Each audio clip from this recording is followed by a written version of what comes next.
AP ప్రభుత్వం రాష్ట్ర ఆర్థిక పరిస్థితిపై విడుదల చేసిన శ్వేతపత్రంలో అన్ని అబద్ధాలే చెప్పింది అన్నారు మాజీ మంత్రి బుగ్గన రాజేంద్రనాథ్ రెడ్డి. ఇది శ్వేతపత్రమా లేక సాకు పత్రమా అంటూ ప్రశ్నించారు. మొదటి ఓవర్లోనే కూటమి హామీ సూపర్ 6 డకౌట్ అయింది అన్నారు.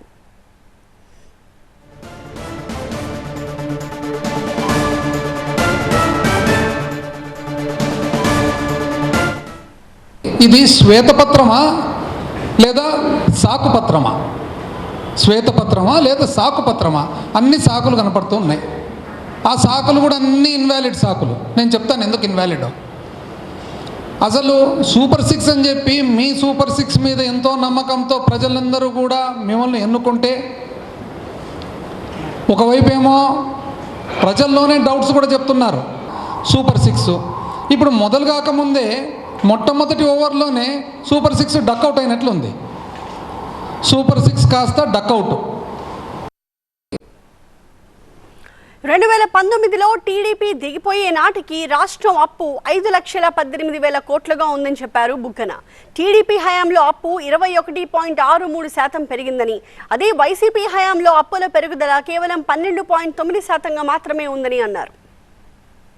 అప్పు గురించి 1,18,051 కోటి ప్యూర్లీ గవర్నమెంట్ అప్పు ఉండగా, అది 2 లక్షల ఏది రాష్ట్రం ఏర్పడినప్పుడు 2014లో అది 2,71,795 కోట్లు. 2019 తెలుగుదేశం పార్టీ దిగిపోయేటప్పటికి అది 5,18,000 కోట్లు. 2024లో వైఎస్ఆర్ కాంగ్రెస్ పార్టీ దిగిపోయేటప్పటికి అన్నీ లెక్కేసుకుంటూ పోతే 21.63% పెరుగుదల. అంటే సంవత్సరం మీద సంవత్సరము 21.63% 2014 నుంచి 15 పెరిగితే 2019 నుంచి 24 వచ్చేటప్పటికి కేవలం 12.9%.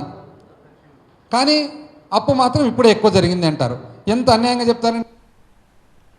అప్పుల లెక్కలు చెప్పాల్సి వస్తుందనే కూటమి ప్రభుత్వం బడ్జెట్ని పెట్టట్లేదు అన్నారు బుగ్గన. అప్పులపై కేంద్రం ఎప్పుడో క్లారిటీ ఇచ్చిందని, అయినా టీడీపీ నేతలు ఇష్టం వచ్చినట్టు మాట్లాడుతున్నారని విమర్శించారు.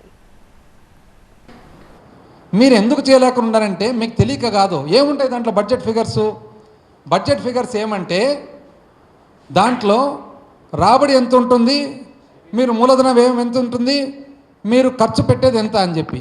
మీకు 2 కారణాల వల్ల మీరు బడ్జెట్ పెట్టడంలే. ఎందుకు పెట్టడం లేదంటే, ఒకటి, ఎప్పుడైతే మీరు బడ్జెట్ పెడతారో అసలు అప్పు ఎంతనో చూపించాల్సి వస్తుంది.